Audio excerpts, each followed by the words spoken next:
Now that we're a little bit into February, we have a very good idea what this year is going to look like compared to last year.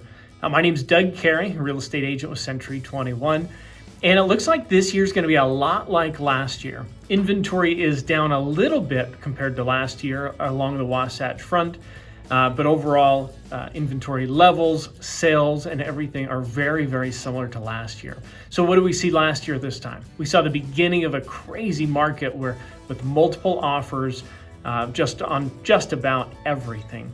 We saw bidding wars, bidding things up over appraised value. In fact, it was rare to see something that wasn't over list price, and most people were offering over appraised value numbers. We saw a lot of cash in the market, where a lot of people were borrowing cash from family and able to purchase with cash and then later refinance, allowing them to be able to be the strongest buyer possible.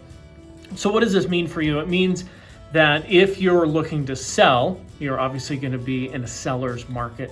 However, you want to make sure as you're selling that you've coordinated with us or with your agent or however you're going to do it to make sure you're not going to be homeless on the other end, which we have a lot of options for our clients today. And one of the biggest things we did last year in helping people make sure they weren't homeless.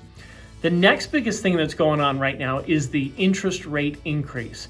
Now, the Federal Reserve announced that 3 to 4 times this year, they're going to increase the Federal Reserve rate, and that in turn increases mortgage rates. However, it's happening sooner than we expected. So mid-March is the first increase in the Fed rate, and here in the last couple weeks, interest rates for homes have increased substantially. So because of COVID, we were used to seeing a 2 and a 3 in front of our interest rate, and now it just made it past 4. Now, as high as that might sound, if we look back before COVID, March 2020, 1st of March, interest rates were at 4.25%. And we know historically that is an amazing interest rate. So as long as the numbers, of course, make sense, for investors, that's making it a little more challenging to break even or make some cash. But for the most part, it's an amazing rate for people.